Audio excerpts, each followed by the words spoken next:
안녕하세요, 학생 여러분. 국립군산대학교 소프트웨어 중심대학 사업단 최승호 교수입니다.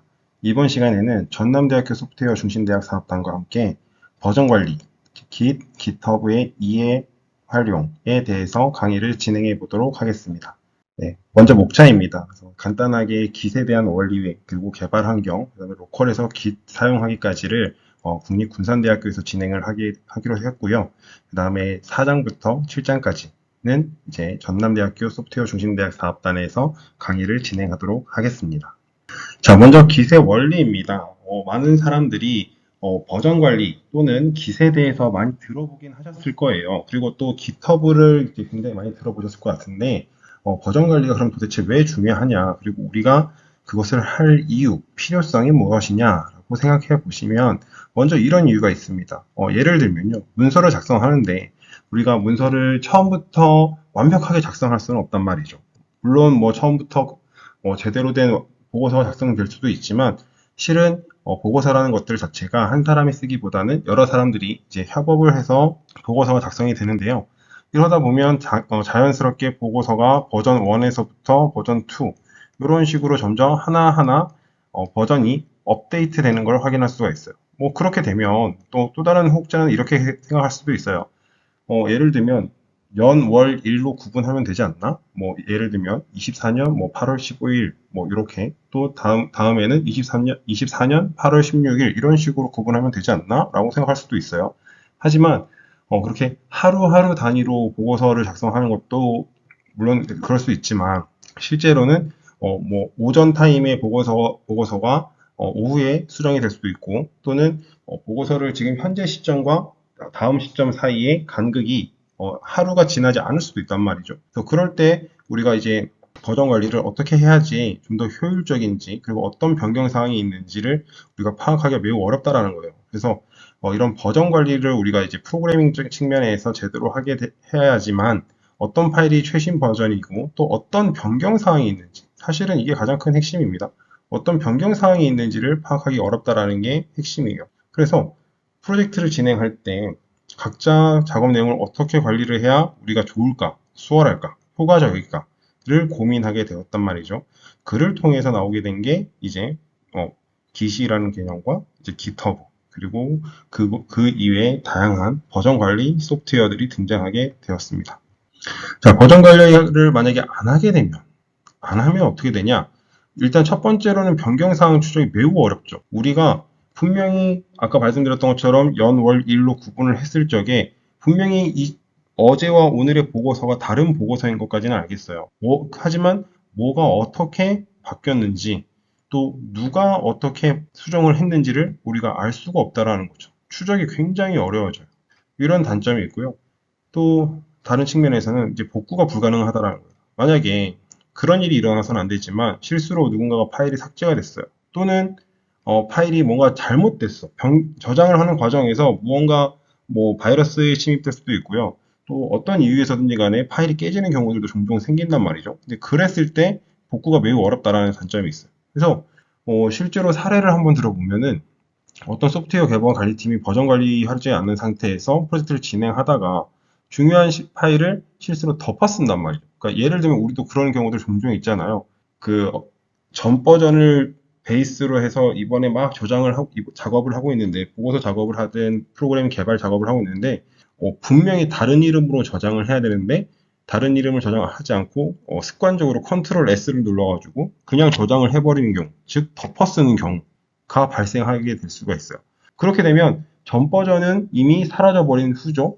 그렇기 때문에 이 버전 관리가 더 이상 되지 않을 뿐더러 그동안의 시스템이라든지 데이터들의 추적이 매우 어려워진다라는 문제가 생겨요. 아주 치명적인 문제죠.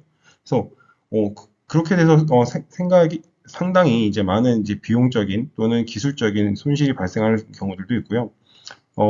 이제 그것을 해결하기 위해서 이제 많은 오픈 소스 프로젝트들은 이제 Git을 사용해서 전 세계 개발자들이 서로 협업할 수 있는 그런 시스템을 이제 등장하게 된 사례입니다.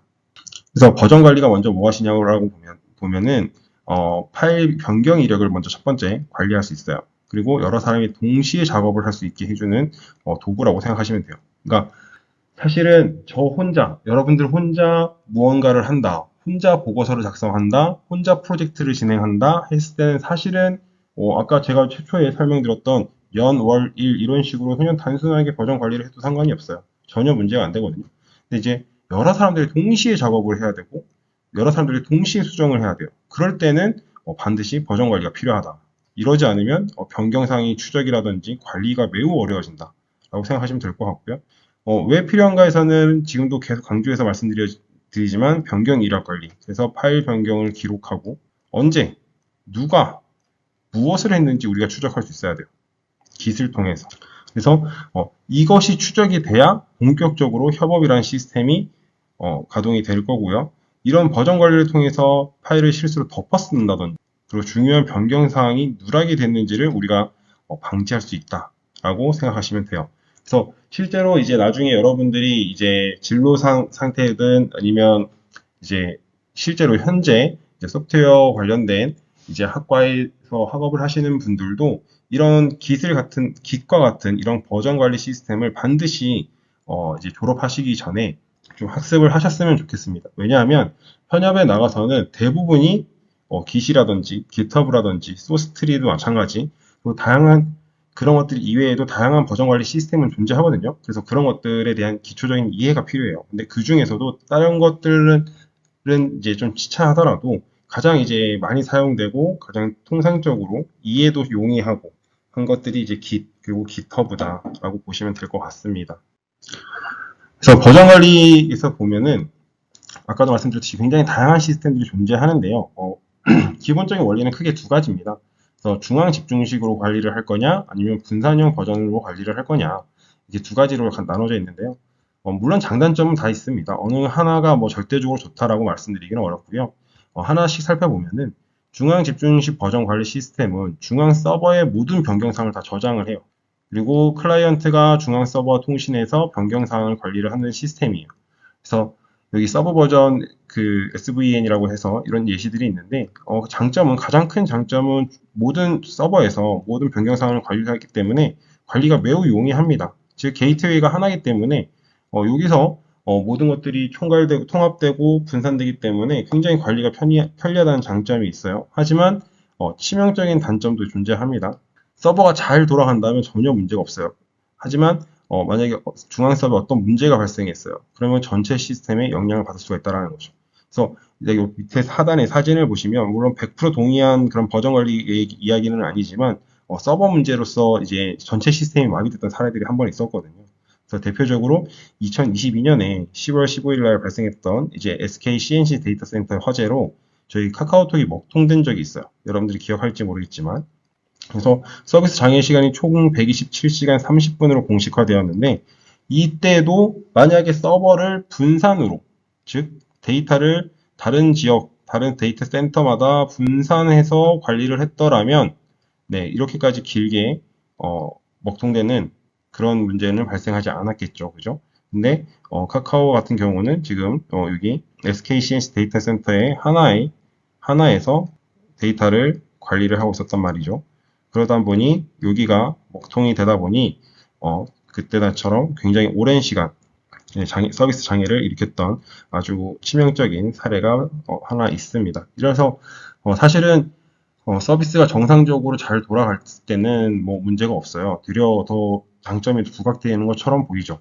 하지만 리스크는 언제나 존재하기 때문에 그런 리스크 관리도 매우 중요하다. 그런 관점에서 중앙 집중식 버전 관리도 마찬가지다. 관리는 매우 용이하나 어떤 문제가 외부적인 영향이든 어떤 이슈가 발생했을 때 즉각적으로 대응하기가 좀 어려울 수도 있다라고 생각하시면 될 것 같아요. 자, 그 다음에는 분산형 버전 관리입니다. 요거는 아까 중앙 집중식의 반대라고 생각하시면 돼요. 그래서 각 클라이언트가 전체 저장소에 복사본을 가지고 있어요. 사본을 가지고 있고 변경 사항을 로컬에서 관리한다는 특징이 있습니다.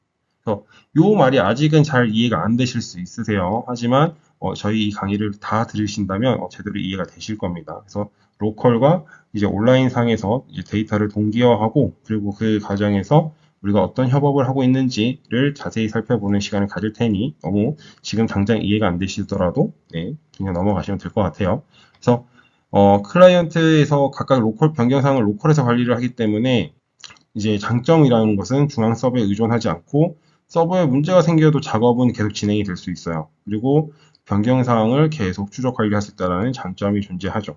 하지만 단점은 초기 설정이 복잡할 뿐만 아니라 사실은 조금 어려울 수 있어요. 이게 예를 들면 이제 중앙 집중식 같은 경우는 중앙에서 통제를 하고 관리를 하기 때문에 거기에 룰에 맞춰서만 하면은 크게 문제가 없는데 이게 Git 같은 경우는 초기 설정도 조금 복잡하고요. 그리고 이제 처음에 이제 손에 익숙하기 전까지는 조금 어려울 수가 있습니다. 이게 뭐 브런치가 뭔지, 스테이징이 뭔지, 커밋이 뭔지 이렇게 용어들도 막 생소하고 하다 보니까 조금 어려울 수 있으나 훨씬 나중에 익숙해지면 훨씬 사용하기 편하다라고 생각하시면 될 것 같습니다. 그래서 간단하게 비유를 한번 해보자면 중앙 집중식과 분산형 버전 관리 시스템은 중앙 집중식은 도서관과 같아요. 그래서 위 그림에 보시는 것처럼 사람들이 이 도서관에 모여서 데이터를 주고받고 한단 말이죠. 그리고 작업이 끝나면 이쪽 데이터로 다 보내버려요. 그렇기 때문에 모든 책이 다 도서관에 있고 사람들이 여기서 책을 빌려 읽는다라는 거죠. 하지만 아까도 말씀드렸듯이 도서관이 문을 닫아버리면 책을 빌릴 수가 없는 이런 문제들이 발생을 해요. 하지만 분산형 VCS는 개인 서재와 같습니다. 그래서 각각의 집에 다 책이 있는 거죠. 그래서 얘네들이 이걸 서로 개인 서재에서 책을 읽다가도 서로 양방향으로 주고받으면서 필요할 때는 서로 책도 빌려줄 수 있죠. 그리고 도서관이 문을 닫아도 집에서 책을 읽을 수 있다는 장점이 있어요. 이런 것들이 가능하기 때문에 우리가 중앙 집중식보다 분산형 VCS, 즉 가장 대표적인 게 Git이에요. Git만 있는 게 아니고요. 굉장히 여러 개가 있어요. 하지만 이제 가장 대표적이고 가장 개발자들이 많이 사용하고 있고 그리고 오픈 소스여서 무료라는 장점이 있습니다. 그래서 Git을 한번 살펴보면요. 이제 리누스 포르발스라는 분이 리눅스 커널 개발을 위해서 이제 효율적이고 신뢰성 있는 버전 관리 시스템이 필요해서 뭐 이런 걸 개발하셨다고 해요. 그래서 2005년에 개발돼서 지금까지 버전이 계속 업데이트 되면서 지금까지 계속 많은 사람들이 사용하고 있다라고 보시면 될 것 같습니다. 역사가 그렇게 길지 않습니다. 2005년부터 시작했죠. 그래서 옆에 요 그림들이 이제 하나하나 이제 나중에 기티를 배우시다 보면 이제 자주 보게 되실 것이고요. 처음에는 이게 뭐죠? 이렇게 좀 해괴하게 좀 보일 수도 있는데, 네, 나중에는 분명히 이해가 되실 겁니다. 그래서 간단하게 이제 기본 개념에 대해서 설명을 해 드리자면, 아마 여러분들이 가장 많이 듣게 되는 단어 중에 하나일 겁니다. 커밋이라는 게 있는데요. 파일의 변경 이력을 저장하는 단위예요. 요것도 지금 무슨 말인지 좀 헷갈리시죠? 네, 하지만 이제 금세 이해가 되실 거예요. 그래서 gat commit이라는 것은 특정 시점의 파일 상태를 기록해서 변경사항을 추적해 줄 수 있는 기능인데 얘가 이제 변경사항 추적의 가장 이제 기본이 되는 겁니다. 그래서 예를 들면 프로젝트에서 새로운 기능을 추가할 때 해당 기능을 구현한 다음에 커밋을 만들어 버려요.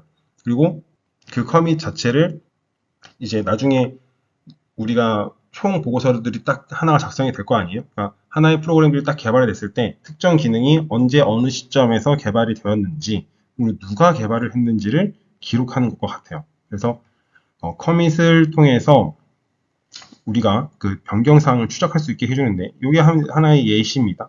그래서 저장소, 이제는 아마 레포지토리라는 얘기를 더 많이 듣게 될 텐데요.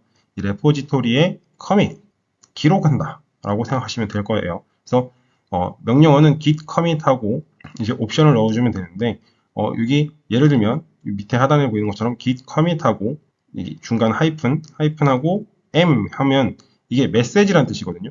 메시지의 약자입니다. 그래서 이 commit 메시지를 여기 쌍따옴표로 이렇게 해서 쭉 작성해주면 이제 git이 그것을 본격적으로 이제 기록을 하게 되는 그런 시스템으로 구성이 되어 있어요. 그래서 우리가 문서를 작성할 때 중요한 변경사항을 저장하는 저장 버튼과 같다라고 했는데, 네, 이렇게 이해하시면 조금 편리하실 것 같아요. 하지만 실제로 이제 개발에서는 어떻게 사용되냐면, 이제 개발 프로젝트마다 좀 다르긴 한데, 예를 들면 어떤 웹을 이제 개발한다고 가정했을 때, 우리가 프론트엔드 측면이 이렇게 있잖아요.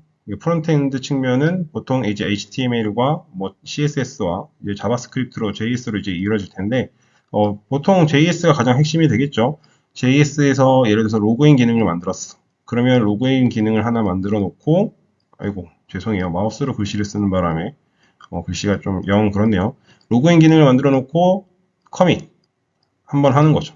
그래서 커밋 메시지를, 로그인, 뭐, create 로그인, 뭐, 이런 식으로 한 다음에, 로그인 기능을 하나 만들어 놓고 커밋을 한 다음에 또 뭐 어떤 또 다른 기능을 만들겠죠. 뭐 이번에는 뭐 로그인을 요청을 했으니까 백엔드 측면에서 또 어소를 해야 될 거 아니에요? 그 인증을 해야 된단 말이죠. 이 사람이 비밀번호를 제대로 입력을 했는지 안 했는지 체크하는 단계. 네, 그런 어소시에이션을 이제 관리를 하게 되면 여기서도 또 커밋을 들어가겠죠. 그러면 create 뭐 어소시에이션 이런 식으로 커밋 메시지를 만들어 주는 거예요. 그러면 만약에 이제 전체적으로 시스템을 개발했을 적에 특정 부분에서 로그인이 잘 안 돼. 그러면 그때는 찾을 수가 있는 거지. 우리가 이렇게 중간중간에 세분화시켜서 저장 기록을 해놨기 때문에 로그인에서 문제가 있는 건지, 즉 JS 로그인 단에 이쪽에서 이슈가 발생한 건지, 아니면 우리가 어소 과정에서 문제가 발생한 건지를 이렇게 시간 시점 단계로 쪼개서 볼 수 있다라는 거예요. 우리가 그렇지 않으려면 전체 통으로 그 코드를 한번 봐야 되는데 그럴 필요가 없다라는 거죠. 그래서 이렇게 버전 관리가 매우 중요하다. 그리고 그 과정에서 이제 커밋이라는 단어를 정말 많이 쓸 것이다. 라고 생각하시면 될 것 같아요. 그 다음에 브랜치 개념이 좀 많이 들릴 겁니다. 정말 많이 쓰일 거고요. 브랜치는 일종의 서브 작업이라고 생각하시면 될 것 같거든요. 그래서 독립적인 작업 공간을 제공한다는 게 가장 큰 특징이에요. 그래서 메인 작업이 있고 메인 작업과는 별도예요. 별도로 작업을 진행하고 나중에 멀지할 수 있어. 병합할 수 있어요. 병합. 이런 게 특징이에요. 그래서 실제로 이제 GitHub 말고요. 기세 이제 사이트 공식 홈페이지에 접속해 보시면 이제 이런 브랜치에 대한 개념들이 설명이 되어 있는데 요거는 각각의 해시입니다. 해시 파일이고 이 마스터에서 메인 흐름으로 이렇게 쭉 가는데 메인으로 이렇게 쭉 가는데 이 중간중간에 요 그림 있죠? 요 그림처럼 브랜치가 생성이 될 수 있어요.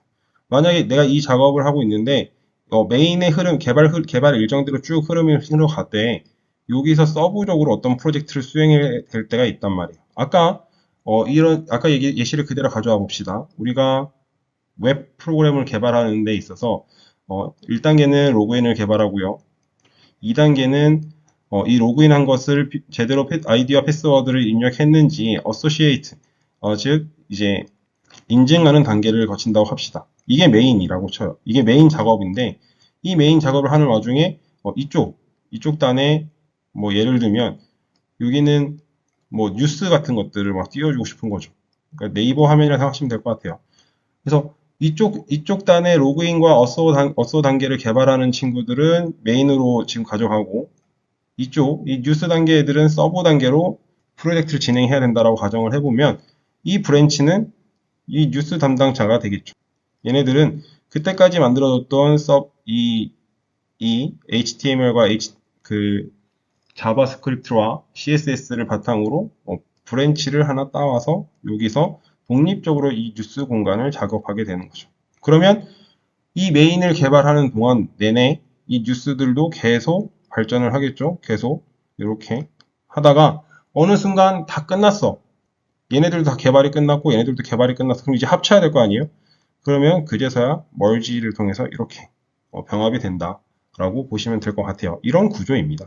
그래서 가장 큰 특징은 독립적인 작업 공간을 제공하기 때문에 메인 프로젝트 흐름에 그 방해를 주지 않을 수가 있어요. 그래서 이제 마치 어떤 느낌이냐면 여기 제가 최대한 좀 유사하게 여러분들 이해가 좀 용이하게 좀 비유를 한번 들어봤는데 책을 읽을 때 다른 챕터, 다른 책이 아니고 책 내에 다른 챕터를 읽기 위해서 책갈피 사용하는 거랑 같다고 생각하시면 돼요. 우리 각각의 챕터들은 서로 다른 개념들을 설명하는 경우들이 더 많잖아요. 소설책이 아닌 이상은. 그래서 그런 것이라고 생각하시면 좀 이해가 용이하실 거고요. 반복적으로 말씀드리지만 독립적인 작업 공간을 제공하기 때문에 메인 작업에 영향을 주지 않는다는 게 가장 큰 특징입니다. 그래서 이런 브랜치 개념들도 뒷단에서 한번 살펴보도록 하겠습니다. 그 다음에 아까 미리 다 설명을 다 맞춰버렸는데요. 병합하는 과정도 마찬가지예요. 우리가 마스터 과정에서 메인으로 작업을 쭉 이어가는 과정에서 서브적으로 일을 해야 될 때가 있거든요. 그래서 이렇게 서브 작업을 마치고 최종적으로 이쪽 단에서 병합되는 여러 가지 문서를 하나로 합치는 것이라고 보시면 돼요. 그래서 보고서를 작성할 때도 보고서 1장이 있고 2장, 3장, 4장이 이렇게 쭉 있잖아요. 근데 이제 뭐 1장은 누가 쓸래, 2장은 누가 쓸래 막 이런단 말이죠. 그래서 보통 보고서 같은 경우도 여러 사람들이 협업할 때 전체적인 문서의 그 디자인적인 프레임워크를 공유를 하고 그 프레임워크에 따라서 각각의 장들을 사람들이 나눠서 쓴단 말이에요. 그래서 이것들이 다 완성이 되면 최종본으로 하나로 합치는 작업을 하시겠죠. 그래서 그런 것과 같다라고 생각하시면 이해가 편하실 겁니다. 그래서 그 작동 원리를 좀 더 살펴보면은 그 아까 특정 시점을 저장한다고 했잖아요. 기세 같은 경우는. 그래서 파일 변경 이력 관리는 스냅샷으로 저장이 됩니다. 그래서 그 스냅샷에는 아까도 설명드렸듯이 HA1의 해시를 가져요. 그래서 그 아까 그 저희들 요즘 버전 1, 버전 2에서 이렇게 그 브런치들 메인에서 이렇게 쭉 가는 그림들 사이들 보면 여기에 요 메인 여기 하나하나에 이 브릿지 하나하나에 다 어떤 뭔가 알 수 없는 16진수 그런 데이터 그런 숫자와 알파벳으로 막 섞여 있는 그런 것들을 보셨는데 그런 것들이 SHA1으로 된 해시다라고 생각하시면 되고요. 그것은 이제 외울 필요가 없습니다. 여러분들이 기억해서 될 문제는 아니고 그냥 각 스냅샷 원리로 고유하게 마치 우리가 주민등록번호를 가지듯이 그런 고유한 그 해시를 가진다. 그래서 그것을 통해서 변경 이력을 추적한다 정도만 생각하시면 될 것 같아요. 그래서 이게 어떤 개념이냐면 우리가 사진을 찍는 개념과도 같아요. 저희가 사진을 찍으면 스마트폰이 됐든 뭐 디지털 카메라가 됐든 사진을 찍게 되면 그 사진의 상세 정보를 보면 년, 월, 일, 월, 시, 초까지 나오잖아요. 그리고 그 설정에 따라서 위치까지도 기록이 되잖아요. 그래서 그 시점, 내가 몇 월, 몇 시, 몇 분, 몇 초에 있는 그 시점을 찰칵 찍어 놓는 것 같아요. 스냅샷은 그렇게 생각하시면 편해요. 그래서 그런 것들을 찰칵 찍어 놨기 때문에 어떤 문제가 생겼을 때 그것을 리버스 이렇게 뒤로 돌아가면서 하나씩 문제를 해결해 나가는 그런 과정이다라고 보시면 될 것 같습니다. 자, 그래서 결과적으로는 그것을 통해서 효율적이고 신뢰성 있는 버전 관리가 최종적인 목표입니다. 그래서 실제로 여러분들이 이미 개발자를 꿈꾸는 친구들도 있을 것이고요. 이제 소프트웨어 관련된 학과를 지금 다니고 계시는 분들도 분명히 계실 거예요. 그래서 그런 친구들의 입장에서 이런 효율적인 버전 관리가 반드시 필요하다. 이런 작업들을 해본 경험들이 학교를 다니실 때 많이 해보셔야 돼요. 그래야 나중에 이제 여러분들이 들어가는 취업을 하는 그런 회사 내에서도 이 친구가 그래도 버전 관리가 정확하게 이해가 되고 있구나. 버전 관리 정도는 해봤구나. 그리고 어떤 프로젝트를 했을 때도 실수로 파일을 삭제했을 때 기술 통해서 이전 버전으로 쉽게 되돌릴 수가 있어요. 그래서 여러분들이 그동안 했던 그런 문제들을 하나씩 극복해 나가는 과정에서도 이제 이런 버전 기록을 통해서도 여러분들이 그런 문제를 해결할 수 있다라고 생각하시면 될 것 같아요. 그래서 각 문서의 변경 상황을 정확하게 기록하고 필요할 때 복구할 수 있는 이런 도구라고 생각하시면 될 것 같아요. 여기 보시는 아까 봤던 SHA1의 해시들이 다 이런 것들입니다. 이렇게 생겼어요. 근데 사실 이건 지금 앞에 거만 잘라서 나온 거고요. 사실은 굉장히 깁니다. 굉장히 긴 문장으로 되어 있고요. 마치 뭔가 알 수 없는 암호로 되어 있는 것처럼 보이지만 다들 유의미하다라고 생각하시면 될 것 같아요. 그래서 이렇게 이제 버전 관리가 기시 원리가 이러하고 버전 관리가 이래서 중요하다라고 생각하시면 될 것 같고요. 이번 시간 네, 여기서 마치도록 하고요. 저희가 2장에서는 이제 본격적으로 이제 깃을 하나하나 좀 더 뜯어보는 그런 시간을 갖도록 하겠습니다. 네, 수고하셨습니다.